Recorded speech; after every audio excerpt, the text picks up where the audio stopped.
তখন যখন কেস হয় জিয়ারে। সাবেক প্রধানমন্ত্রী শেখ হাসিনার গাড়ি বহরে হামলা মামলায় নিজেকে সম্পূর্ণ নির্দোষ দাবি করেছেন বিএনপির কেন্দ্রীয় প্রকাশনা সম্পাদক ও সাবেক এমপি হাবিবুল ইসলাম হাবিব। তিনি বলেন, মাহফুজাকে ধর্ষণ ঘটনায় শেখ হাসিনা সাতক্ষীরা এসেছিলেন। সেই মাহফুজাকে ধর্ষণের বিচার তিনি করেননি, উল্টো আমার বিরুদ্ধে মামলা দিয়ে বিচার বিভাগকে প্রভাবিত করে আমাকে ৭০ বছরের কারাদণ্ড দিয়েছে। কিন্তু ওই দিন আমি সাতক্ষীরাতেই ছিলাম না। এসেছিলেন শেখ হাসিনা এবং আমরা আমাদের সকল স্টেজ এবং জিনিসপত্রগুলো প্রশাসন ভেঙে চুরমার করে দেয়। আমাকে প্রথম পর্যায়ে গ্রেপ্তার করে, পরে ছেড়ে দেয় প্রোগ্রামের স্বার্থে।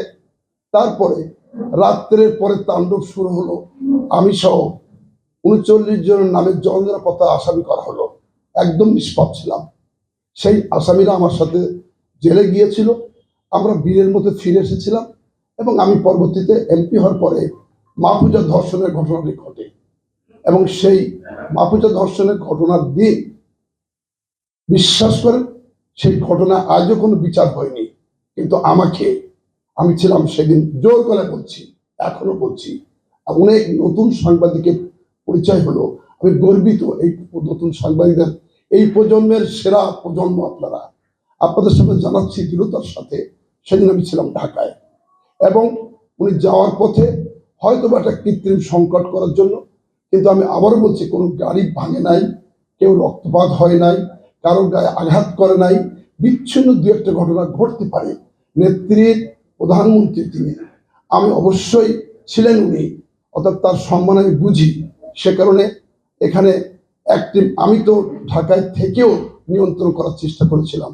এখানে প্রশাসন আমাকে বলেছিল কোনো দুর্ঘটনা ঘটবে না।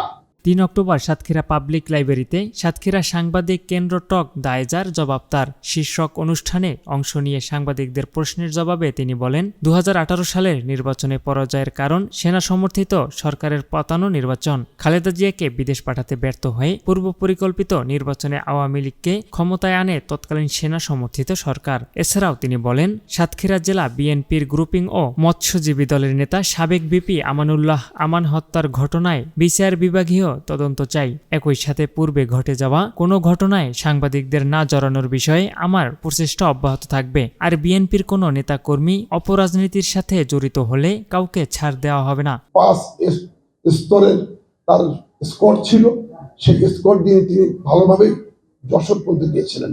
মধ্যে উনি বলেছেন আমার নেতারা, যুবদল ছাত্রদল নেতারা হামলা করেছে, কিন্তু কখনো প্রধানমন্ত্রী হিসাবে, বিরোধী দল নেত্রী হিসাবে আমার নামটা কখনো বলেননি। পরবর্তীতে পত্র পত্রিকার সাথে এবং লোকাল, আমি সত্য ঘটনা বলি ভাই, সত্য ঘটনা হলো সেখানে আমাদের সাংবাদিক ইয়ারাপের সাথে একবার ফ্রি, আপনারা তা চেনেন, এর সাথে ওখানের যুবদলের নেতার সাথে বার্গেনিং হয় এবং এক পর্যায়ে তার সাথে তর্কতর্ক হয়। তখন বিরোধী দলের নেত্রী যশোর পর্যন্ত পৌঁছে গেছেন। এই সময়ে এখানে সকল সিনিয়র সাংবাদিক, সুভাষ দাদা তিনি ইন্তেকাল করেছেন, তার আত্মার মাগফিরাত কামনা করছি, এবং কল্যাণ ব্যানার্জি, রামকৃষ্ণ, মিজানুর রহমান, সাতক্ষীরার সকল সিনিয়র সাংবাদিকরা তার সাথে